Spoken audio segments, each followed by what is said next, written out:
Welcome back. Episode 95 of the Grouse and the Brainstorm. I'm Mike, and I'm here today with Jill. Hey, guys. Hey, Matt. What's happening? And it's just us three today. Just us three Today. Just today. That's three bad son of a guns, though. Yeah, it's pretty hardcore. You know, It's something. I hope the audience can handle all the I spirituality. don't know if they can handle it's coming their way. About to come out, you know. But January 1st, Matt. January 1st. First day of January. Mm-hmm. Typically, the first of every month is the first day of the month. You That's know, right. Like a lot of people want to do and I see it on social media, the new resolutions, and they got all this. I literally don't do none of that crap. Like, I just roll on, man. No, I'm not doing that. If I decide to change something, I change it whenever that time is. Like, if I'm going to quit whatever it is or work out, I just do it. I don't go, New Year. Right. That's right. Yeah. You're a doer. New Year, A new lazy me. doer. He's a doer. you know? He ain't a talker. He's just almost. I just don't, So I you're don't- saying all those resolutioners? well, it's not that. It's just like I don't like to be told like everybody else. January 1, we're going to be a new. You know, I just whatever. Yeah. I don't know. And January 1st falls on a Wednesday, which is odd. Yeah, it it has is. been an odd holiday. I've got to start figuring out how to say 2025. That's been 25 years since Y2K. I remember that too. It was do so you? weird. We thought. One would hope so. Well, I mean, I was reasonably not intoxicated when that happened, But but if you think about it, some kid is 25 years old right now. Probably has kids, right? Yes, yes. 25 years old, fresh out of college, and that was the year he was born. When I And start seeing those 2000s, I'm like, they didn't even, like 9/11 doesn't mean anything to them. They didn't see that. it wasn't. I know. I'm not saying that it didn't mean anything, but you see what I'm saying? Like, they It still was a seem- huge part of our life, and it's a part of their history. Exactly. It was kind of like if we sat around and we talked about World War II, right? You know, well, to our grandparents, that was a huge thing. Right. And to us, it's just something we heard about. like some war way back, you know, Yeah. and And I wonder, you know, and I would imagine that going into the future, children are going to read about in history, they'll read about Y2K or they'll hear about 9/11 or some of these events that were actually part of our present that are going to be part of their history class, and that we lived it. You know, we were there whenever all the computers didn't shut down. Well, that just makes me think, like, do they still have the same old text or, you know, the same history books? What about all the history in there? Does that book and history classes get bigger and bigger and bigger? I think it depends They on weed out stuff? depends on who's in office and gets to rewrite history. yeah. You know what I'm saying? Like, I'm talking about high school history. Yeah, it's Is there a obviously whole got to section change. of like the 90s and the I said 80s? something that's been added since we took it in the Yes. 11th grade. And it makes you wonder. They drop some of the old stuff, like they're like, don't worry about the the Civil Egyptians. War. You know, Yeah. Fuck the Civil War and all the Who other. cares about Civil World War War. One? You know, Yeah. let's And talk about Vanilla Ice. You know, Yeah. Let's talk about the era when the 5.0 Mustang was a really big deal. Yeah. You know? Yeah. And whenever you could take a snippet from a song and make another hit song out of it, you know? So, yeah, and that would be Under Pressure with Queen and Bowie. Ooh, that was, yeah. And do you know those guys were not in the same room recording? I did not know that. They actually, from what I understand, again, zero research here. From what I understand, one was here and one was there. And I do know that whenever Sammy Hagar joined Van Halen, which was another big moment in my life, a lot of those songs were recorded with the vocals of Sammy in one spot, New York or wherever, and the band actually in a studio somewhere in L.A. or Malibu. That's crazy. I don't even see how you do that. I mean, I do now, but then I've got to drive all the way over here to do this. I haven't, and it's 2025, and I haven't figured out how to do it sounding as and good that's as they do. okay. That's okay. Oh no, we got to be face to face in order for this thing to work. I agree. I like it. So, what did you do for New Year's? Well, I went to an event the clubhouse, you know, where we go to meetings held. Just a few of us, food, music, and was in bed by 11:30. Woohoo! A lot of dancing involved. And let me tell on you it. something. It was some dancing. That is late night for me. yeah. 11:30 is probably I got it 4:30 is pretty late for you, Jill. So 11:30. That's what I told her last night at the table. 7 hours past your bedtime. Yeah, it was 9 o'clock, and I said, Jill, you should have been in bed 4 hours I can ago. imagine your eyes were drooping around 7:30. No, I took a 4-hour nap yesterday, so I was right on point. 4-hour nap. I mean, That I is was- considered a full night's sleep where I come. I sometimes, a lot of times on the weekends, take 4-hour naps. Hey, I'm down with the naps. But it's just kind of like whatever my body does, yeah. and it's at least 2 to. I will 4. say this: I'm proud of our people for these folks came out and had a good time sober. New Year's Eve, we had good music. Terry P, who's been on here, him and Dallas put the entertainment on, and it was great. But let me just say this: some of these sober folks that was out there dancing had no business on that dance floor. Okay, it was bad. Would that be? I know Terry my P? I'm weakness. just kidding. No, it was not Terry. I did pick on Terry about it, but it was not Terry. But some of them folks needed just sit down and listen to the music. So I take Right. it this is what you did with your New Year's as well, Matt. Yes, I was there. We were all there. We had a pretty good group there. Yeah, it was a lot of fun. Ate some food and hung out and got to spend a little New Year's. The kids enjoyed the DJ. We did have a lot of kids on the dance floor, and they were getting their money's Cutting it worth. up. And they could actually dance. Like, it was pretty entertaining. They knew what they were doing. But some of you old guys, and y'all know who you are. I'm not going to put you on blast, but leave it to the youngsters. Okay. Wow. Yeah. Well, one thing we didn't have to worry about last night was DUIs. That's right. Yes, You thank know, God. Our own personal DUIs and our car accidents, or finding out this morning that we had done something that was just hideous. You know, in my case, getting on the dance floor would have been pretty. It'd have been bad if I did. I know my weakness. yeah. I sat I in would the have chair. loved to see you guys dancing. I would have gotten out there and danced. Well, you know, they had to put on some Bee Gees or something for me to get out there. Here's what else I love. Mr. Joe B, the man, the myth, the legend. Last night they're playing Bruno Mars and those type songs. Mr. Joe asked them, did they have any Lukenbach, Texas? And I was like, man. now we're going to play some good music. Now I don't even know who you're talking about. Willie and Waylon. Luke and Bach. And Lukenbach.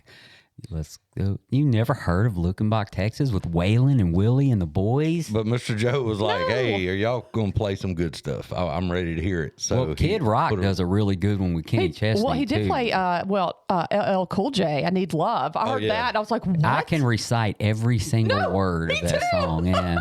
I even learned the little piano. Dun, Dun, dun, dun, dun. dun. Yeah, I can actually, every single word. Yeah. That came Dallas- off the I'm Bad tape, actually. I can do every word of I'm Bad, too. Was it a tape or a record? That was It a tape. was a cassette. Yeah, and I wore that tape out. Yeah, No, I mean, yeah. and we did, well, that was probably the end of the, record era. That was mine was on tape. It Yeah. was, back then you get like 11 tapes for a penny, and then and they bother you till you're 51 about buying the other Was 7 that like full Columbia price. or whatever? Yeah, Ruin your credit for the rest of your life. just to buy that other 7 at full price of $14.99. Oh, my gosh. Whatever. I went in somewhere as a young man, as an adult, and went in somewhere and was doing something. They were like, hey, they ran my credit, and they're like, you owe Blockbuster $8. And I'm like, that's on my credit. It was on my credit. Not gonna lie. How do you pay Blockbuster? Where you got to go to the one that's still open in Maine? Yeah, I mean, yeah, they just got the parting shot there, I literally you know? had to call them and pay for one DVD that I just happened to had acquired Yeah. and never returned. Yeah. Remember Netflix mailed you a DVD every time you wanted one, and Yeah. you mailed it. You don't remember that? You mailed it back. Man, that's modern stuff. You know. What that ain't year like- was that? I don't know. Me and my family used to rent VHS tapes at Albertsons. We would go to Video One in Shreve City. I remember when Video One was a big deal. Yeah, that was pre-Blockbuster. It's crazy. Yeah, it's crazy what Come we a do long way, nowadays. wouldn't you say? I would say, now you can download, you can stream 11 songs for a penny, and you have to. No, I don't know how you do it nowadays. Imagine being like 95. What's this streaming shit people keep talking about? I don't. Yeah. What's the routine that comedian has? And it was Norm Macdonald, and he said, we're talking about history, and he said how do older like folks go, here's a picture of my great grandmother in the 1800s, and there's one picture of them, and they're just staring into the camera, and that's the only picture they ever took their whole life. And he goes, how do these kids nowadays go, hey, look back at your great grandmother. Here's 97,000 pictures of her, like eating breakfast. Like what a change 5,000 it's been. selfies. Yeah. I was driving over here today, and the guy in front of me was in an Impala, probably early 2000s. It had a blowout right in front of me. I mean, he's probably, I don't know, 2 car lengths ahead, and boom, smoke starts coming up, and tire starts flying all over. And I was thinking, man, if I was even half buzzed right now, my reaction time probably wouldn't have been good enough, and I would have ran right into the smack dab into that dude. So he'd have got a blowout and an insurance check because it'd been my fault because I'd have hit him, and then not to mention having to probably go back with the police, after. And spend some time with Spend them. some quality time with the Longview Police Department, just discussing everything I'd been doing for the past 12 hours. All right. So what about you? I worked. Yeah. I worked, and I actually got home right at midnight, and people were on their patios blowing those blow things that make a lot of noise. Fireworks. Yeah. And a lot of fireworks going off, and I was just, bah humbug, leave me the fuck alone, It is 2025. I went over to my garage, sat on my motorcycle, and looked at it a little bit and thought, hey, I wish these people would hurry up and get off their patio. And Right. It kind of reminded me of a New Year's past of mine. And it was in the 90s, and I was absolutely not sober at a party, and I was wearing a mesh top, completely mesh. Yeah, like Right Said Fred, and I'm Too Sexy. And yeah. Matt, you've got the mesh For the record, top. he was not sexy either. So I had friends run into this one room I was in and just set up all these bottle rockets. One careened right here by my eye, and I had black, scoot marks all over my face. One hit me in my shoulder, and my whole shirt just went. I'm like, okay, bye. It melted. It was gone. Yeah, I got slaughtered that night. I'm not going to rockets. narc out my brother. He lives in a nice neighborhood in this town, but he knows what he does with fireworks. Uh-oh. And there's been some laws broken, some safety issues as well. Some people's flower beds caught on fire. We were talking earlier about, renting videos and streaming movies, streaming music, and all these other things. And you remember there was a time when basically all you could do is read books. Oh, yeah. Like that was about the only form of that, or people put on a play. And I guess in the home, you have to play charade. Yeah. All you had was books, and books go back thousands of years, right? Or, I don't know, the Bible goes back a couple thousand, so I know it's at least 2,000. Books are a big part of that. And learning about our history and what we've done in the past as an individual, as a person, as a country, as a company, whatever it is that you do, it's in written history, and we could go back and we can learn from it, right? Mm-hmm. And so a friend of mine, and I'm not going to call her by name, but she's sitting right here on my left, and her name is Jill. Jill, okay. Has recently went back and found some written history. It's her journal entries from what year? 2010. This was the year I got sober. The year she got sober. Now this is Jill's journal. Right now, unlike Jill's diary, which doesn't sketchy, pretty never existed, steamy harlequin romance type, kind of make an old lady blush. Kind of. Yeah. This is Jill's actual journal where she probably talks about some feelings that are pretty deep. My kids would call her diary cringe. That's what they would say, cringe. Well, the reason I wanted to talk about this is going to sound crazier. Today is Wednesday, January the 1st, 2025. And on Sunday, I believe it was Sunday, I was looking for something. And I went in the safe in my bedroom. I keep a safe in my bedroom that has my stuff in it, passport, stuff like that. Mm-hmm. And I go into the safe, and on the top, there's a whole bunch of junk that whenever I moved, I just kind of threw it up there. And I started going through it, and it was a bunch of my old journals, folded up journals. In my haste, I shredded them. Oh, my. I was just like, I'm going to go shred this crap, and I'm going to put this in a box, and I'll make room for this. And then it wasn't 3-4 days later, Jill's like, hey, I found some of my journals. Stop. And I was like, dude, I got to go back and repiece all my stuff out of the shredder if I'm ever going to read it. Yeah. Mike. And Jill has it right here in front of us, Matt. I have some of my stuff, and Jill bringing this up yesterday. I may go back and look, but it may just be lunatic stuff that makes no sense. Well, We're so Yeah, I mean, it's about right. I can remember writing, and the reason I did was I actually did most of mine in treatment because my therapist said, look, you got to get this out of your head. So I would sit there and write at night. We didn't have TV. We didn't have anything. You're sitting in your room. Kind of like in the old days. Yeah. And she was like, you just need to write it. It doesn't matter if it makes sense. It doesn't matter whatever. Just get out what's in your head on a piece of paper. Ooh, that'd be scary to go look at right now, but I will. Before we dive off into Jill's journals, how much has journaling been a part of your recovery? Both of you. How much, either one, how much has it been a part of your recovery? This would be it, and this would probably be 1%. Okay. And knowing what I know now, I wish I would have done it. More? Would have Yeah, journaled I mean, more? I literally have 3 pages. That's all the journaling I've done, Okay. probably my whole life. Matt? Yeah, most of mine was early on, but I have had things in recovery come up that were issues or whatever, and I use the tool of writing it out, down. yeah. And then it's kind of like talking to somebody for me, except nobody else is listening to it. And once I've talked it out in my head onto that piece of paper, and I've done that 2 or 3 times, but yeah, Jill, I'm at 1% probably. And this isn't like, this literally was my sponsor saying, Jill, you need to write about it. You need to get it Yeah. out of your head. And this is exactly what it was. And it appears that the rest of them, I'm sure I threw away because it does sound like some lunatic's rambling. Yeah. Because she says, you say whatever is on your mind. If it's just nothing but cuss words, do that, just get this crap out. I've talked about, I've been very vulnerable about my recovery, and I was definitely, on the sometimes very slowly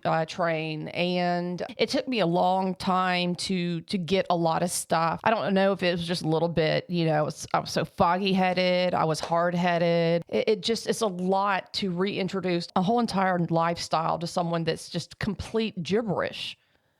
And which I'm sure you guys, everybody may understand. But I was cleaning yesterday. Actually, I was trying to find the maintenance manual to my hot tub, and I found them, and I read them, and I teared up. And I Teared up when you found the maintenance manual to your hot tub? no, the journal entries. That would be the steamy diary entries. No.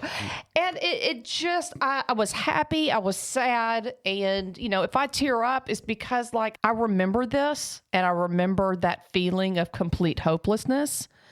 But also at the same time, so much gratitude of look how far I've come. Sure. In 14 years, yeah. Yeah, and it's just, So these are 14-year-old papers. yes. Wow. And I have them dated. And so I wanted to, share this with you guys, especially newcomers, because I felt alone.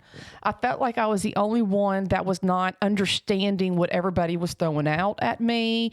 I compared myself to other people's recovery, and I felt very alienated and, stupid. Anyway, I'm going to read my first one. And this was on November 1st of 2010. I got sober on February 15th. 2010. So this is 9 months into my recovery. At this point of my recovery, I was living in a halfway house. Here's the first entry. It's 11:1. Does spirituality really work? Why does this make me cry? Why do I feel so lost? Why can't I get this? What are my barriers? I need help. I pray every day and cannot see anything. How do I? Why is this so hard for me? I need guidance, and I pray to you for it. How do I know this is your will? I feel lost. Why can't I trust you? Everyone else seems to have you or this figured out. Not me, though.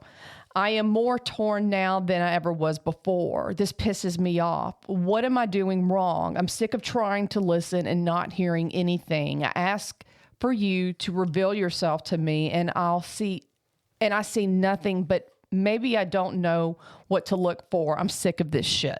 And this was from 11/1 of 2010. Yes. And your sobriety date's in February. right? Yes, this is 9 months into recovery. And, I'd been working the steps. And I do know that, throughout the years, more has been revealed. And I don't sit around and, have conversations, like two-sided conversations with God. And it's not like I hear him, but I do have, intuition. And I feel like I do have guidance. You're about 34 years old when you wrote this. Yes. Yeah. I was 34. No, I just turned 35. Yeah, that's what I was thinking. And I can't help but think that I'm not the only one that has thought these things, especially when it comes to newcomers. Wow.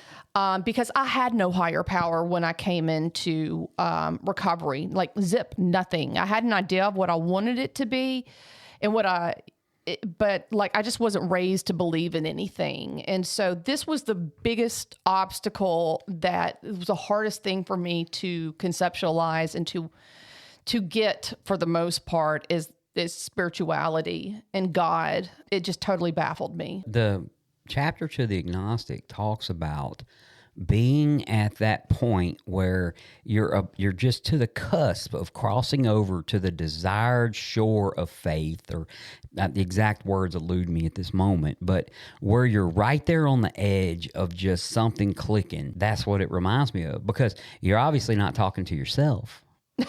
Right? Well, kind of. I didn't know. I don't think I knew at that point. Well, so there's something there, though, that you're talking to. Yeah, absolutely. Absolutely. Because it's saying, I'm calling to you. And that was my question. Kind of, that's what I was hearing or wondering as far as going through it myself, too, and with others and that kind of thing. So you were doing the step and you do 2 and 3. How... I know it's personal, but no, I don't. How was that for you with struggling with that? And y'all may have had people that. Okay. So no, you're absolutely right on. That was incredibly hard for me. Mm-hmm. My sponsor was absolutely amazing. She asked me what I wanted my power to be. And I told her, she goes, well, that's it then. I was like, oh, okay. 2 and 3 were incredibly difficult, but she says that you don't have to know. She goes, just have an idea, pray. And she had limited me to just saying, help me and thank you. Mm-hmm. Help me in the morning and thank you at night, because I literally thought that if the more I prayed, the more God would listen or act. And at this point in my recovery, to me, it was still a Christmas list of things I wanted God to do for me. I was still very selfish, and nothing much was happening in my life that I could see at that moment. Right. Because I was wanting, just totally irrational, delusional things to happen in my life, and they weren't.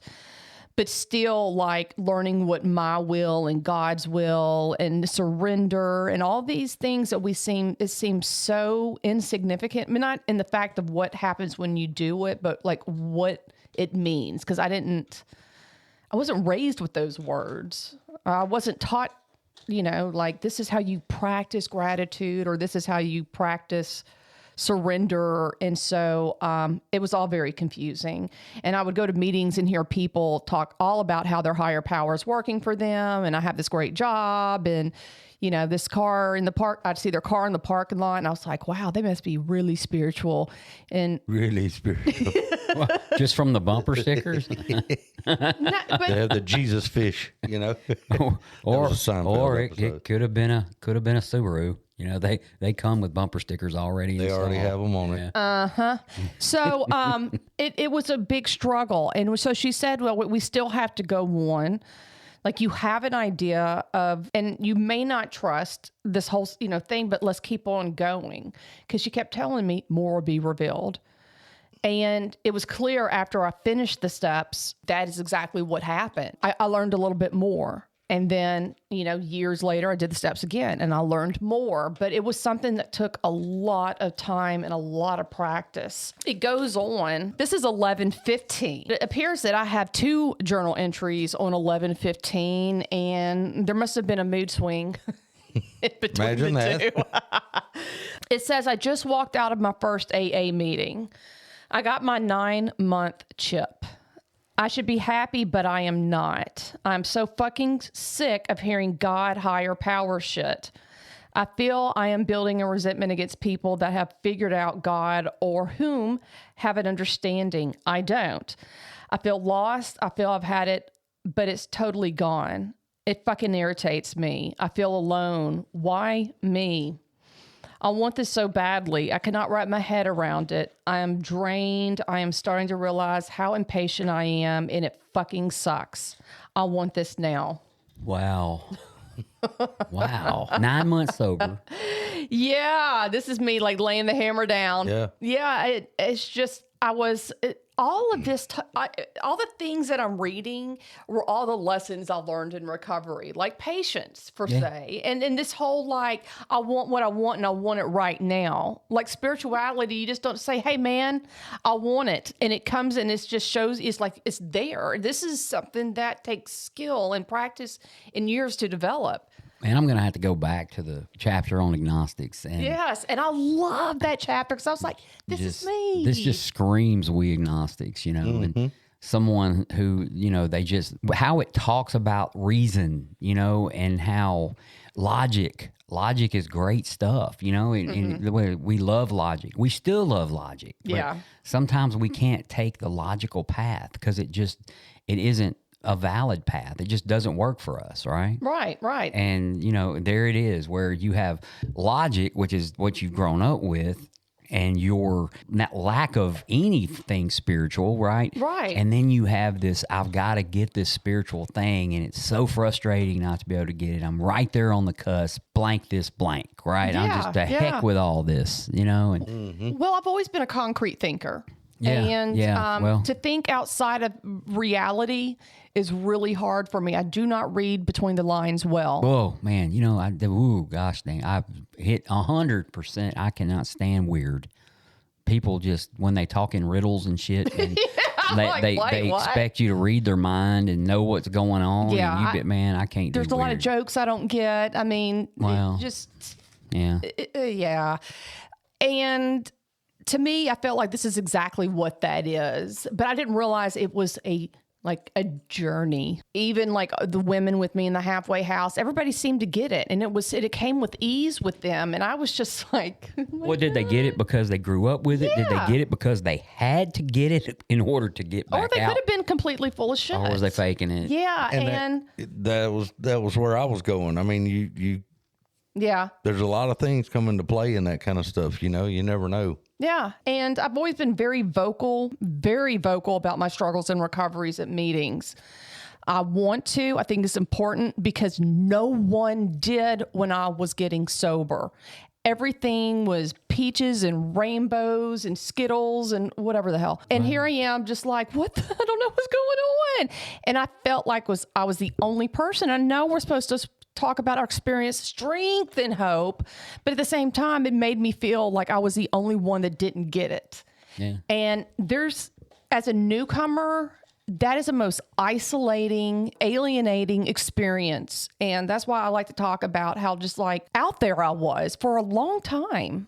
But I think too, when you come into meetings and you do hear folks with a lot of recovery, but even those that have great quality sobriety, they're going to talk about and keep it real. And I think we all do that. When I get in there, that's what I enjoy hearing is not, oh, my life sucks, this kind of thing, but I'm struggling, but I'm in here. Yeah. I'm still working. And I can always identify with, I love to hear that kind of stuff. I do too. Well, it's a lot easier than someone that says, well, you better figure out spirituality pretty quick or you're going to go get drunk again.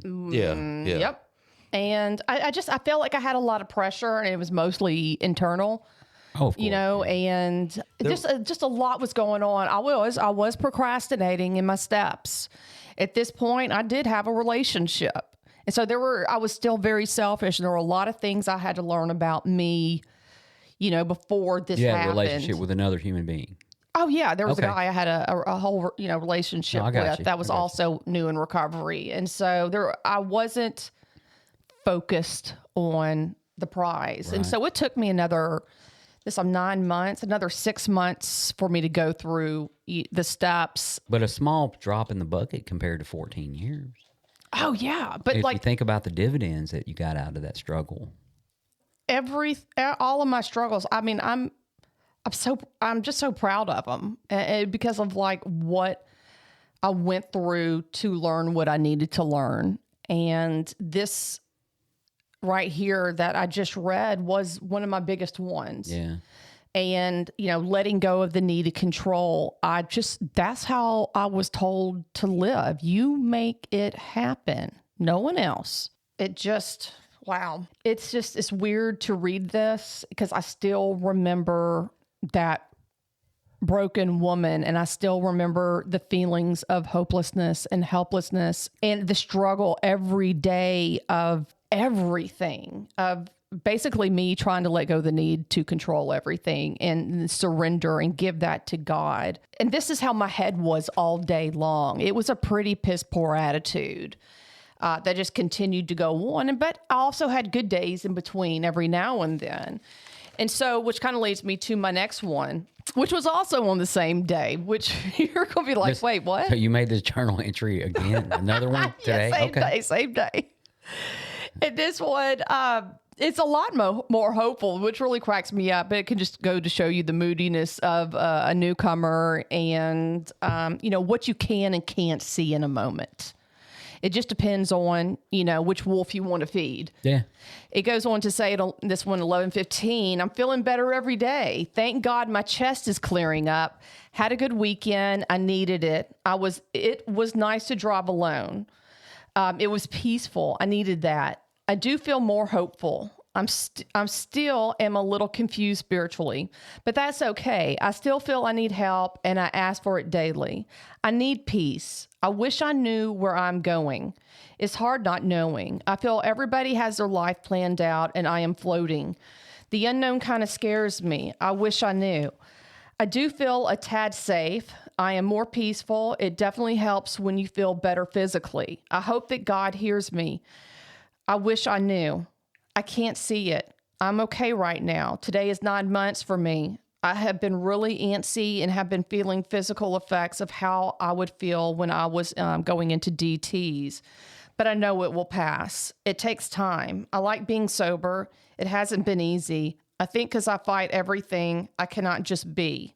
I cannot trust that I am doing what I'm supposed to be doing. I feel I need to do more, but that's not all the time. I have given up on most of that. It is better that way. I need help in that sense. Speaking of senses, I'm having a really hard time recognizing gratitude through my senses. Of course, I'm grateful to see, hear, smell, touch, and feel. Is that all of them? Geez. The vital sixth sense. Well, I guess my sponsor was, she was trying to teach me a lot about gratitude because I think a lot of times like, well, what I'd be grateful for. She was like, well, think about your senses, and I got legs, It sounded like you had a really good sponsor. Yeah. She was amazing. She was a minister and a counselor and had over 20-something years sober in Monroe. She was quite big around that area. She was everything that I needed. Yeah. And I'm so grateful for her. And I have like all these books downstairs that she gave me because she was doing everything in her power to make sure she could guide me in that sense. Because I was so tragically lost. And I just, through that horrible, the letter I wrote before, she was probably like got on to me and was like, hey, let's think about the things that you can be grateful for, you little shithead. Mm-hmm. Did she read your journals? I'm sure I read those to her. You just read them to her? I know I did. Because that's what her thing was. Write this and we'll talk about it. Write this and we'll talk about it. That's all I ever heard in early recovery. Write about it, pray about it, write about it, pray about it. I didn't know the benefits of even doing that. I tell people to do it now. I'm sure I was like, this is stupid. And they probably say the same. Right. I wish I had more. I wish I documented it because I can look back at that now and go, I don't relate to her anymore. I just don't. Yeah. And I'm so glad that part of my recovery is like done with. That's a testament to anyone in early recovery. And yes, 9 months is early recovery. Yeah. Anyone in early recovery that still may be struggling, because here's someone that has 14 years that has all of the paperwork. Actually, you're getting close to 15 years. Yeah. Next month?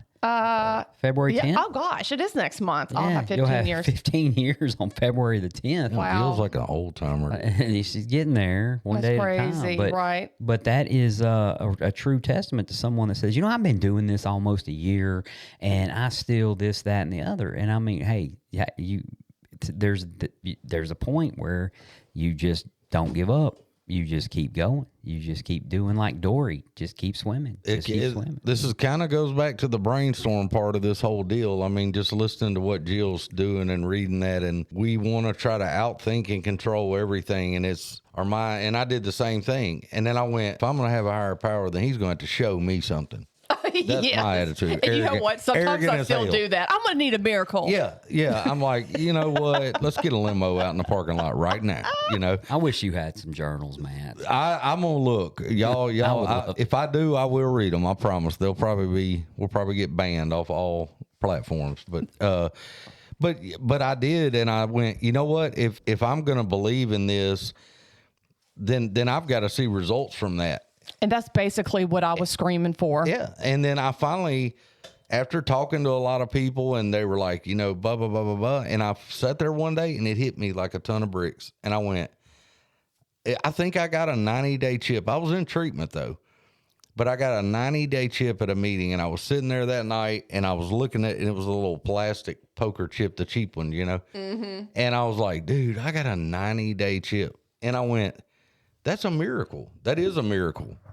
Like it's a solid miracle. Like there were people that just couldn't believe that this guy right here had not drank or used for 90 straight days. And I went, that's actually a miracle. And then as it went on, there was a lot of that. There was a lot of brain running, trying to do its little thing. But there was also moments where I was able to reel it back and go, okay, I can see where this is going. So I'm going to have to, as Nick Saban says, trust the process. Let it do what it does. And it got better, It got does. better. Well, I wanted to, at some point in our podcast, repertoire or whatever, I'm not French, but somewhere in our podcast agenda, I wanted to do an episode on pink cloud, the pink cloud, The elusive. the elusive pink cloud, because I don't know if I was ever on a pink cloud. I'm still on that pink cloud because my thought process really has not changed when it comes to a lot of stuff in recovery. But my early recovery, I don't know if I ever said to myself, all this is just not worth it. I should probably just drink again. I don't think so, but I do know that there were days where I just didn't quite understand, why am I doing all this? Why am I doing all this? It just doesn't, Yeah, I think I did it for years. I just didn't trust myself or trust the process because I don't think I ever knew how to really trust. I envisioned in my head getting sober after everybody's on my ass, being like out in the world, being at home and just sitting in the recliner going, this sucks so bad. Like every day. That's all I pictured, like a Beavis and Butthead episode or something. And I was like, I'm just going to be miserable. I'm going to be miserable. And there was early on some periods of time, but it wasn't even days of miserable. It was just these moments, and they got less and less and less. And I learned how to do things and how to go about things. And I'm still learning those, but it kept getting a little bit better. And I could not deny those results. So no matter what else was happening, talking about the concrete and the results, there's the results. And at the end of the day, that's me. I'm a big picture guy. What big picture is going on? I don't care. I'm not a detail guy. Here's what happened. You hadn't drank and used in a year, 2 years, 3 years. And I'm like, something's happening. So You're right. And I think what I failed to see was all the in-between and all the little things. I know that, Marla kept trying to tell me, like, your life is this big puzzle. And I think I've mentioned that before. And you're trying to smash pieces into areas that just don't fit. And you need to sit back and let it all just play out. And I was just like, what? I know that I can look back on my recovery and see all these huge things, like, first of all, quitting drugs and alcohol. Second of all, like my panic attack stopped going away. And there was like a many years in between that I did feel stuck, and I felt financially and all kinds of things. And I still had that like, well, these are the miracles I want. And that means a husband or a family or a big house or the car or, a 6-figure job. Those were the miracles I wanted. At that point, that wasn't happening. So there were no miracles happening in my life. And so. That you noticed. Exactly. And I can go back now and just be like, wow. And even by reading this, the miracles that were happening, at that moment. Like I said, this is a journey. It's a process, and it doesn't happen overnight. And it just is something that I think I fought for many, many years into recovery is just, everything.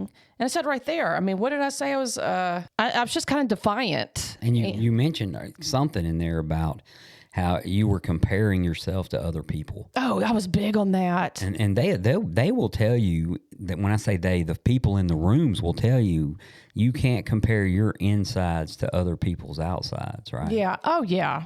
Because, or just period.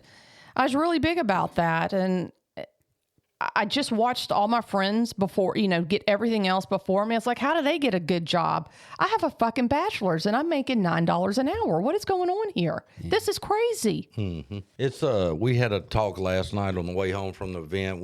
Some of us were talking in the car, and we were talking about just that. You see the outsides of people, and you don't always know what they're dealing with or what they're going through. And I think what's cool coming into AA was people get that room to deal with that, and we don't, for the most part, we do a pretty good job of not judging where people are at in their recovery. And I've had wild stuff people have said and done throughout. And it's just like, hey, love and tolerance, man, go work that out, figure that out, and some do and some don't. It's pretty cool to be around such a odd collection of characters, because I'm definitely one of those people. But to see people have that room to go, I ain't got it all figured out. I do pretty good at this part, not real good at this part. Here I am. This is also like the ramblings of someone that likes to overthink things. I was thinking earlier, I wasn't going to jump out there, I wasn't going to specifically name you as an overthinker, but I was very well an overthinker in early sobriety too. Not when it comes to how life was supposed to look or what was supposed to happen. My brain kept wanting me to equate words with actions. So my brain kept saying, I don't understand how writing all this stuff down is going to help me stop drinking. It doesn't make sense. I just want to stop drinking. I don't really care about all this. And people, old timers especially, be like, "Oh, you don't know, man. Your life's gonna be amazing when you get sober." And I'm like, "My life's amazing now. I just drink all the damn time." I mean, it's pretty extraordinary, actually, guys. I mean, I live. You should see the me that exists in my head. He's a hell of a guy, legend. God bless. I was quite the opposite, and. Well, and I would imagine there is a manic issue there, not with you. I'm saying like there's some people that are way up there because of their ego problem, and some people that are way down there because of their low self-esteem, lack of self-esteem, or lack of securities. Yeah, and I mean, like I kept asking for peace, and early recovery was still my body repairing itself. My brain, I had like racing, not like manic racing thoughts, but it just was just complete gibberish in my head all the time. Just like, and it's calmed down a lot. Like I didn't know how to make my mind be still. Yeah. I didn't know how to even be still, and I wanted to question everything, and I just had a lot of questions. My sponsor was great in the fact that she let me figure it all out on my own. And I think that's why it took me so long. A lot of sponsors will kind of throw you some breadcrumbs and let you figure it out on your own, or some of them will just tell you. And I didn't have someone that just told me. That goes back to the speaking in gibberish and some of these shows we watch where you got to figure out this part in order for that part to make sense, and to say this is not a game. This is life or death for a lot of us. And we'll go back to comparing insides and outsides, but if you don't, I have known people in recovery who, when I would look at them or visit with them or see them or talk to them and think, man, that they have really got a good life. Recovery has treated them well. They've got this and they've They're got so spiritual. that. And yeah. They must be best friends with God. And when they share, Besties. their shares are, almost philosophical, I mean, like, why isn't this shit on a bumper sticker, unless you have a Subaru, but why isn't this on a bumper sticker that people are saying, but the same people are no longer with us because of they decided that life was more than they could handle. Maybe the pressures of having all of these things got to them. I don't know. Or maybe the pressure of losing these things got to them. Some of them have went back out and drank, and some of them have paid the ultimate price for whatever was going on in their lives. We just don't know. I just know that what I've got just seems to be enough. Yeah. What I think is really interesting is what you just mentioned not too long ago was like, why am I doing this? I still was at the point like, well, but this program doesn't do anything other than just you stop drinking and stop doing drugs or, whatever it is. I didn't know that it was so complex, and it had to do with me and my emotions, my thoughts, my everything. And this was all about the more difficult things, like the emotions, like spirituality, all those patience and surrender and control and all those other things that I really had no clue was part of the program, and learning how to live a peaceful life. Because you're right. I mean, like, I didn't know that was part of the deal. And that means probably more to me than, I know that sounds crazy, than the drinking and the using. And it's almost like, it's the chicken or the egg kind of deal. Yeah. I feel like my thinking wasn't as tainted before I started drinking or whatever. So the drinking really just kind of fogged everything to a point, and then you took that away. You still had the fog. Yeah. And that's the thing. Like, I was left with complete trash up in my brain. And, to repair that was much more than just stopping using, and doing those things. I had so many, again, of those cognitive distortions and twisted ways of thinking, stinking thinking errors, whatever you want to call it, that I didn't know how to even live life on a daily basis. So you take away like what's going on, like physically, you take away the drugs and the alcohol, which I couldn't live without on a daily basis because I'd get sick. But then it turned into something totally different and something way bigger than all of that. And it was me. Yeah. You're left with you. And I realized then that I was just batty at that point. And, how do I change this? Because like, to me, that's saying you need to change you. You need to change everything about you. And you're like, dude, I can't. I came this way. Mm-hmm. Yeah. And that's, when I think about that, I didn't think those were things that could be changed. This is how my life is, and this is how it's always going to be. And I think a lot of people probably have that same misconception in early recovery. Like, I don't understand how this is going to make me a better person. Because, I think a lot of us are probably in that delusion that we are just great people and we make great decisions and we're the best parents and the best this and that, one hell of a man, one hell of a woman, whatever. And it's just not so. Yeah. But how do you change that? You got to take a good look at yourself. Yeah. And talk about spirituality for a second. Yeah. So, and journals, spirituality and journals. In early recovery, and I'm going to say early recovery, I got sober in 2011, right in the middle of 2011, in June. I would say early 12, 13, somewhere in there, I started journaling in an iPad. Yeah, I started journaling in an iPad. And I journaled every day, I want to say all of 2013, all of 2014. So let's just say roughly 700 days. Okay. And I had the program. It was an app on an iPad. Don't remember the name of the app, but you could lock the app. And this was before facial recognition, before thumbprint. You had to put a code in to get into this app. Every other way of in the iPad, you just open the iPad, you get in it, right? So this particular app was locked, and I probably stopped doing it after a couple years, and I didn't do anything. And years later, I was had a whole nother iPad, not done any of that. Probably 4 years later, and I'm in the app store. I'm going through these apps, and I see this journaling app that I used to have, and it has a little cloud out to the side where that means you've downloaded it before. And I'm like, oh, I remember that, so I downloaded it, right? And I use the same password for everything, same PIN number for everything. Yes. So I put my PIN number in. Poof, there. 3 minutes. 3 minutes later, my old journals popped up, right? And I'm like, oh God, I'm gonna read and see what I was doing back then. And so I read, I don't know, 10 pages of it, whatever, And the funny thing is the same thing that I was doing when I wrote all that stuff years before I was still doing. That was causing me problems and making me miserable. I was still doing the same, putting up with the same exact thing, dealing with the same exact people, the same exact problems. Today this happened, today, and I could go back and I could just rewrite this stuff. I have done absolutely nothing about any of this stuff, right?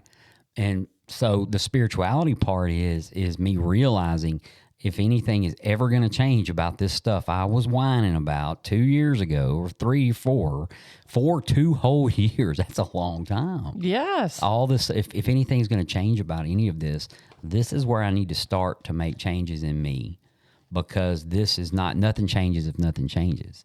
And so, and I really wish now you got me thinking, I'm going to probably go home and figure out what app it was again. Because again, I don't have a clue where this app is or how to find it. I'm sure I could go to the app store and do journaling and something like that and find, come up with it and look through passcodes and PIN numbers and all this other stuff. But the truth is, like, you wrote that stuff down 14 years ago, and you see a really good change. I went and did it, and I didn't see any change. Of course, none of this was, I'm not going to say wasn't sobriety threatening, okay? But it was stuff that was bothering me that needed to be dealt with that never got dealt with. I'm just curious now, if I went back and looked, am I still dealing with the same thing? I don't know. Wow. Yeah. I mean, like, I'm wondering how that would feel if I read this and I was still in the same place. I don't know if it would be horrifying, or would I even know? That's a good question, And Matt probably did his original journals with a stone and chisel. Now that I hear y'all, I don't think I want to read mine, we could probably go to the bottom of a pond somewhere, swim around and get this. So you should like dig up some old rocks and break them up. He used papyrus and llama blood. Wrote it on the back of a saber-toothed tiger. With a quill. Yeah. Used a quill. Like Ben Franklin. What is a quill? It is a feather. Yeah. I mean, is it a certain feather? Like, Probably a big one. Yeah. My brother, speaking of journaling, we're at Christmas the other day. My brother is not one of us, okay? Do you have a big quill, Matt? No, it's not. Pygmy quill. But talking about journaling, we have the whole family in there, nieces, nephews, my dad, my stepmom. My brother can recreationally do any type of narcotic, alcohol, whatever he wants to do. He just doesn't have the problems that I have. So just out of the blue at Christmas, he decides to tell us that he's been holding on to these mushrooms, okay? The whole family stops, and he's sharing this story. He's a big Italian food guy? No. These are Jerry Garcia mushrooms and Grateful Dead. Yeah. And so he goes to New Orleans on a business trip, and him and a buddy decide to eat them at a business convention. And he's telling this story, and you can hear a pin drop. Everybody just staring at him. And I go, "What did you do?" And he goes, "I started journaling, man." And I was like, "You started journaling?" And he goes, "That was the weirdest thing I've ever done." And he goes, "I was kind of freaking out. So I just walked outside and I started walking, and I was looking at every building and I was journaling." I was like, interesting. I would love to read that. Yeah. So maybe I can get his phone, steal his phone, see what he wrote on there. But wow. And then my stepmom goes, "Adam, was that some type of medicinal thing?" And he goes, "Oh no, it's purely recreational." Do you do y'all get an alert on your phone every night about 8:00 that tells you it's time to journal? No. I do. No, I like to turn off notifications. Oh, maybe I need to do that. Both of my phones come up every night at the same time. Time to write in your journal. And maybe it's trying to tell you something. I mean, just one time I guess I was bored or something, and I opened it and typed something. I don't, went to the club day. I don't know what I did. Kind of like Twitter. When you download Twitter and you're like, "Ooh, I'm gonna tweet. What am I gonna tweet? I'm tweeting. Hey, I'm sitting here tweeting. I don't know really what else to put." Yeah, Twitter's not. It wasn't for me. Me neither.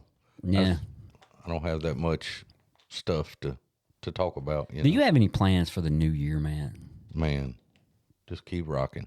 Yeah, Nothing. I don't have nothing just out there. I mean, it's just I feel like it's going to be a really good year. We family wise and all that. It was very challenging last year, and we finally gotten through that kind of stuff for the most part. And we're just building on that, man, and just keep working sobriety, work on everything, and just kind of keep one day at a time. And big picture, I just like to be feel like I'm headed in the right direction. If I'm not, and I just feel like it will be. You gonna get married this year? Yeah. Yeah.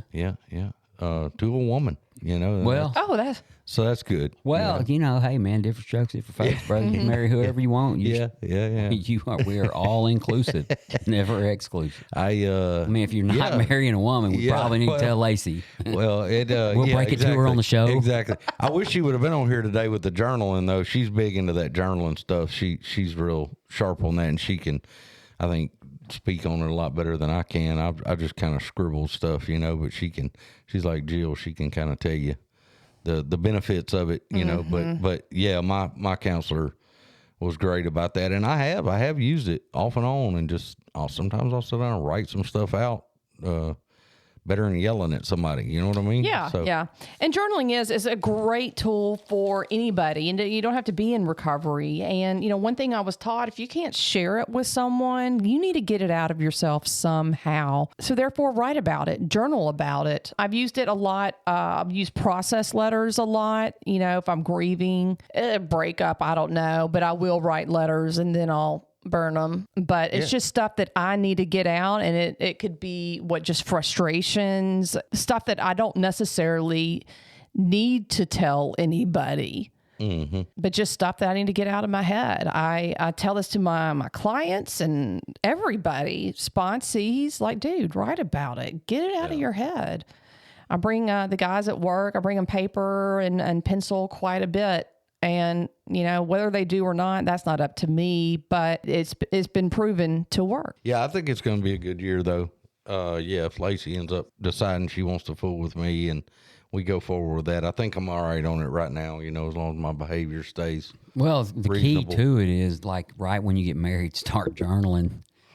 And that way, like a year into it, I don't put nothing in writing. Okay, go back. I don't put nothing in writing. Well, I was listening to an episode of 48 Hours the other night, and somehow they managed to piece together through a lady's journals the murder of her. Well, yeah. Basically, that was, it was obviously someone very close to her. Yeah. But they could piece together the mental situation she was in. And wow. I think the question was whether or not it was she took her own life or did someone take her life? Was it a purposeful overdose or was she injected? But they actually went in and checked her journals and read extensively through her journals. And whenever detectives, I guess, do that, they feel like they are becoming part of that person's personality, so where they can understand them better because they're no longer here with us, right? So if you read a series of journals, so Jill, if they was to find your 10-year, 15-year-old journals, I'd be like, damn. She was struggling. She was killed a guy.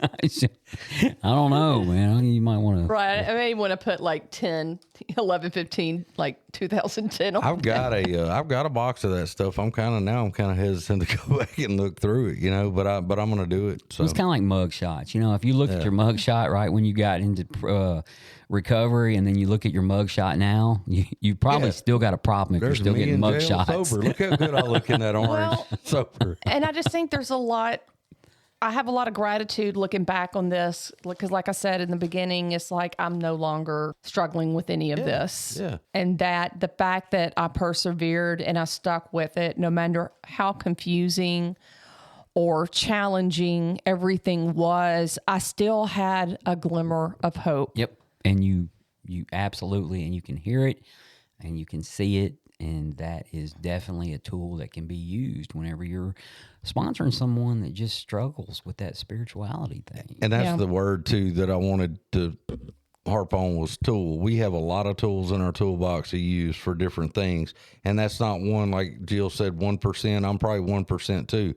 But the dang thing does work. And when I need it, it's there, Yeah. and it's just one of the many things that we can do to kind of kick us down the road a little bit here, So definitely don't overlook it. Look back over the past year, just right here in this room, and chickens are wandering around in the yard out there that wasn't here, last year. Chunk and Bud. Yeah, That yeah. have been here for about a year. The world has a couple of fewer snakes than it had a year ago whenever we started this, Which, makes me think about something. Do they hibernate? Because, where do they go during the winter? I'm pretty Yeah. sure snakes hibernate. Yeah. When it gets cold enough, I don't know that they're definitely necessarily hibernating right now, but they're getting ready to. When January, February get here and it gets cold, they'll just crawl in a hole in the ground, crawl under a bunch of rocks, just wherever they we can know hide. what bears do. They eat and eat and eat. Their Do blood snakes? slows them down too, like cold weather slows them down. So they're even now, if you saw one, it wouldn't be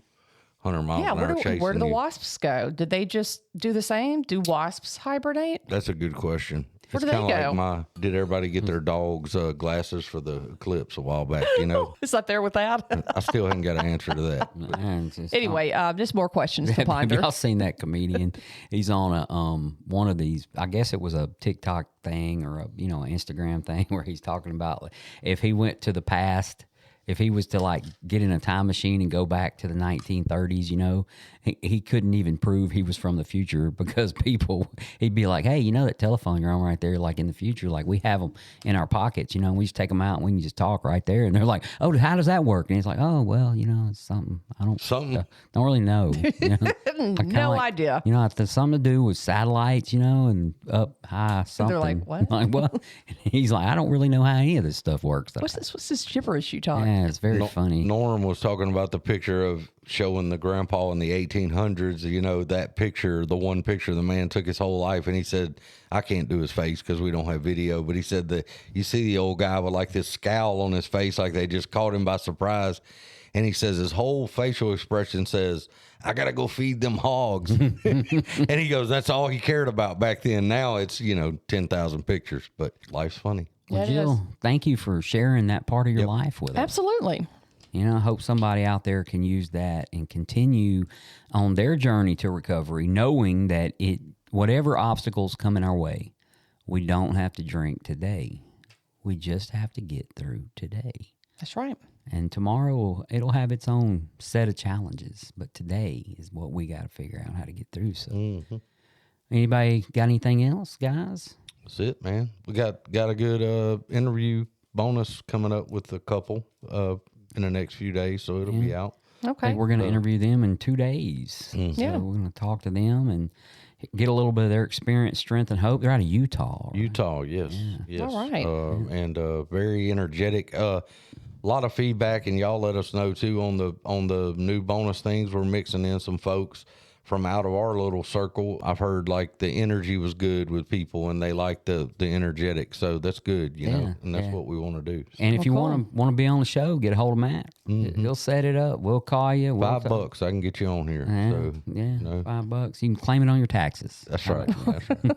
I don't even know how Well, that works. if nobody has told you guys, Happy New Year's, and I hope your year's filled with abundance, Abundance of all the good things. all the good things. Yeah. Like an abundance. Every once in a while, there's an abundance waiting for me when I go to the bathroom in there. And I just like, what? There's an abundance in there. No, Mike. that's what happens when you work in the public. So, anyway. Oh, guys, we have been at Rule 62 Studios. We have been in actually sunny Bossier City, Louisiana. And as always, we're the Grouch in the Brainstorm.